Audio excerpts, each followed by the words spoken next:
మాత్రం చాలా బాగుంది నిజంగా, నాకు బాగా అనిపించింది. అందుకే పొద్దున్న ఫ్యామిలీని తీసుకొని వచ్చాను చూపెట్టడానికి. సూపర్ సినిమా, సూపర్ చాలా బాగుంది. శంకర్ గారి మార్క్ 100% ఉంది మీకు ఇందులో సినిమాలో. నాకు ఎందుకంటే నేను చాలా రోజుల తర్వాత శివాజీ సినిమాకి ఇక్కడే వచ్చాను.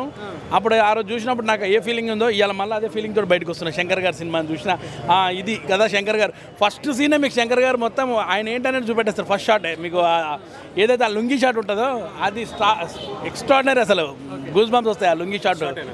ఫస్ట్ షాట్ రామ్ చరణ్ చాలా రోజుల తర్వాత సోలో మూవీ చేశారు కదా, అసలు రామ్ చరణ్ గారు స్టామినా షార్ట్ బై సీన్కు అసలు మనకు ఏదంటే ఆయన అన్నాడు కదా అన్ప్రిడిక్టబుల్ అండి. సినిమా కూడా సెకండ్ హాఫ్లో అన్ప్రిడిక్టబుల్. విలన్ ఒకటి చేస్తుంటాడు, హీరో ఒకటి చేస్తుంటాడు, ఎత్తుకు పై ఎత్తు అనమాట అలాగా. అండ్ డైరెక్టర్ గారు చాలా రోజుల తర్వాత అంటే ఇప్పుడు ఉన్న ట్రెండ్కు వీళ్ళకు కనెక్ట్ అవుతారా లేదని చాలామంది మాట్లాడుతున్నారు కదా ఇండియన్ 2 తర్వాత. మన ఇప్పుడున్న జనరేషన్కి ఎలా కనెక్ట్ కావాలనేది చూపెట్టాడు ఆయన.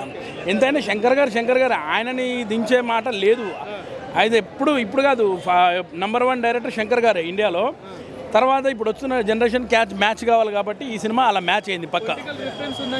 టోటల్ పొలిటికల్గా ఉంటుంది కానీ ఎవరు రిఫరెన్స్ అనేది ఏం లేదు. అది మామూలుగా కామన్ స్టోరీ, అంతా గ్లోబల్ స్టోరీ. పొలిటికల్ ఎక్కడ పోయినా అలాగే ఉంటుంది పొలిటికల్స్.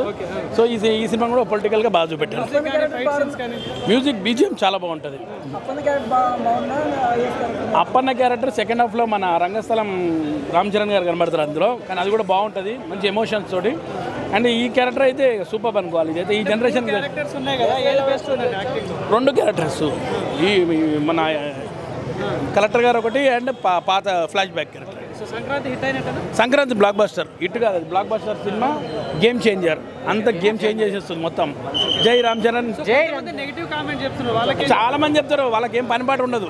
సినిమా చూడండి, ఆ సినిమా కష్టపడ్డారు ఎంత, వాళ్ళు దానికి ఎంత ఖర్చు పెట్టారు, ఆ సినిమాని ఎలా తీశారు, ఒక్కొక్క షాట్ తీయడానికి ఎన్ని కష్టాలు పడతారు అనేది మాకు తెలుసు.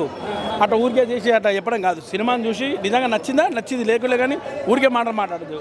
అందరిలో ఒకటే, మనకు ఎవరు హీరో పెద్ద గొప్ప కాదు కానీ సినిమాగా చూస్తే బాగుంటుంది అంతే. అరే కలెక్టరే హైలైట్ సినిమాలో. కలెక్టర్ అంటే ఇట్లా ఉండాలి అంతే.